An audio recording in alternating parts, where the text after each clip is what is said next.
It's sleek, with powerful motors, but it's not very fast. And it eats batteries too.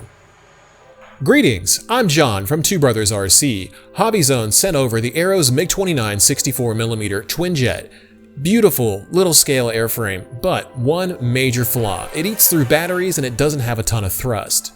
So, what went wrong with the design of this jet, and how do you make it fly like this? It's a nice amount of speed. We'll get to that in a bit, but first, let's talk about the price and why I feel that it's not really a huge issue to fix the thrust problem yourself.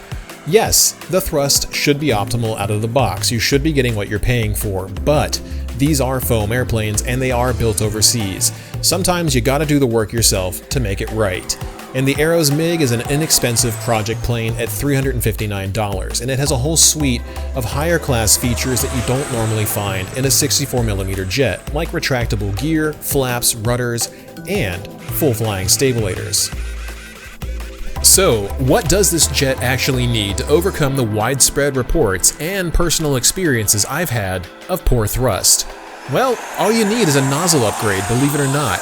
That is all that it needs, because the manufacturer, FMS in this case, used the wrong size nozzles. So the fans work inefficiently and don't have enough thrust to push the jet. It's missing some power for sure, like it doesn't climb very well.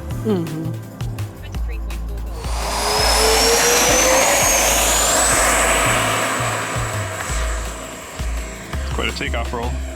Oh, it's got way more power.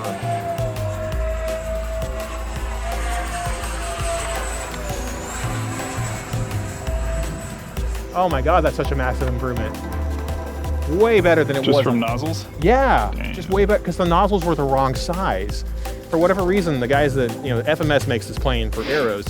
For some reason, FMS doesn't seem to get the idea of fan swept area, and they just make the wrong size nozzles for some of these jets. And it's really unfortunate. Look at the power. I mean, we're going 100, 150, 200 feet.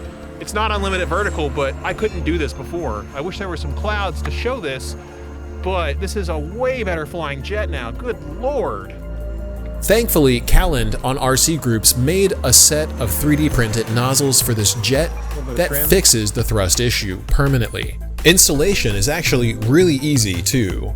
Use a long hobby knife, cut the stock nozzles off where they meet the fuselage, then glue the foam from the interior of the old nozzles into the new ones, and glue that to the airplane's bare arse with foam tack. Seal that with some medium CA glue and it won't go anywhere. There's also a large, literal lead weight in the belly of the jet under the ESCs that you'll want to consider removing to improve the wing loading of the jet. Then install about 43 grams in the very back of the ESC compartment to get the same balance force without the massive amount of weight being distributed all through the rear of the plane.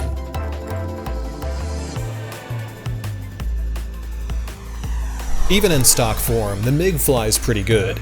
It's actually one of the most stable jets that I have in wind. The stubby little wings help it penetrate turbulence, so it looks like it's much bigger than it actually is. I flew my MiG on 3600 SMC HV batteries. Anything else barely fit and made it super nose heavy. Take up nice and high so you can do a Cobra without crashing. 3, 2, 1. Kinda. I tried. Even on these lightweight packs, these are the best Cobra maneuvers that I could perform. 2,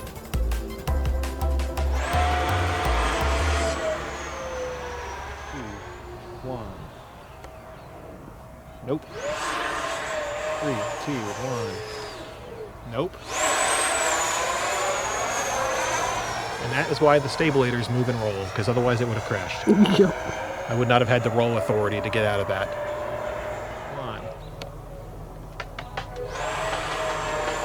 It didn't climb much, but it was pretty unimpressive. I wanted to stop, dead stop in the air, and slide forward rather than climb slightly. If you're looking to do more traditional aerobatics and what people often call scale flying, the MiG is actually a great choice once you upgrade the nozzles. If you split the stabilator leads, you can get significant roll with differential stabilators. You can also follow my F-16 80mm setup guide to see how to mix and set this up for yourself. Cobras really aren't this jet's forte, not with the CG where it is. To get the center of gravity where I need it to be, it's going to need some more tail weight, but what it does do exceptionally well is inverted high alpha. I wasn't sure about how low I could get on the stock nozzles, so I practiced a lot and got comfortable with it over the 2 days of flying that my wife and I filmed. Then Kallend came out, and I decided it was time to push it with the new nozzles, because it would be now or never.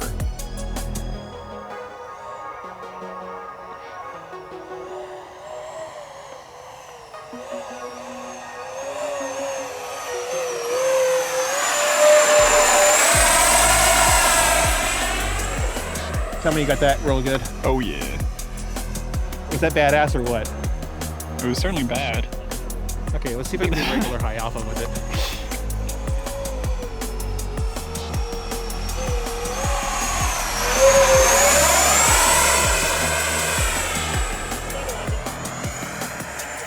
Wow, I'm so in love that I can do that.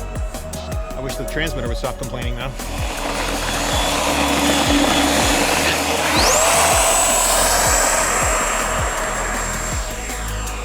Never let the enemy know which direction you're going to be taking off in. I actually want to skim right past the takeoff section here, because if you've seen me talk about taking off with any other jet before, that's really about all there is to it with the MiG. It's very easy to take off with. What you need to be concerned with is landing, for 3 reasons. First, the jet has to be landed with thrust, otherwise it has the sink rate of a brick with wings, and you'll find out that it likes to splat and bounce really hard. Second, the jet must be landed very specifically with thrust. Like any delta wing jet with flaps, you want to keep the angle of attack, also known as how much the nose points up, to within 5 to 15 degrees maximum. Anything more will result in a wing drop. Drop a wing too low, and you'll wreck your MiG. Third, the nose wheel is super springy. For reasons that should be very obvious as you watch your screen, I do not recommend this jet for grass in stock form if you have the pitot tube installed. Otherwise, it will rip right off, as you see here. This crash landing is a combination of too much angle of attack and the nose strut being super soft. Both led to the pitot ripping straight off, and I had to glue what remained of the nose cone back on. I got a new pitot tube and fixed the underside of the cone with red electrical tape. It's kind of hard to tell that anything ever happened to it, so at least the jet is resilient. It's not even any damage on the nose itself, just the paint. Actually, I could probably just put a piece of electrical tape over that and it would be like it never happened, except for the fact that I'm missing the pitot tube. Yeah. Oh, and before I wrap this up, I also tried the 64mm E-flite A10 motors, and not only did they sound worse than the stock setup, they also had about 25% less thrust with the stock nozzles too. So, take my advice, leave the stock motors installed, but replace the nozzles. You'll thank me later. Overall, I really do enjoy this jet, and because of that, I have to give it 2 scores.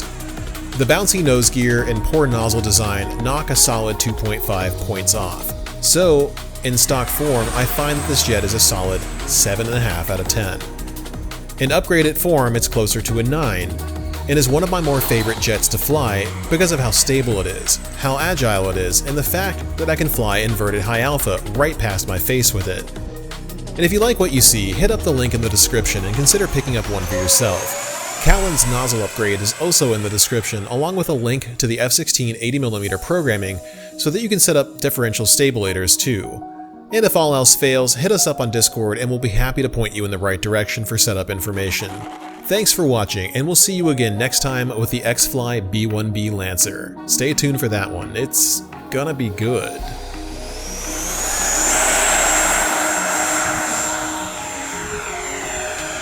Interesting how it takes a moment to build up enough lift to actually begin flying.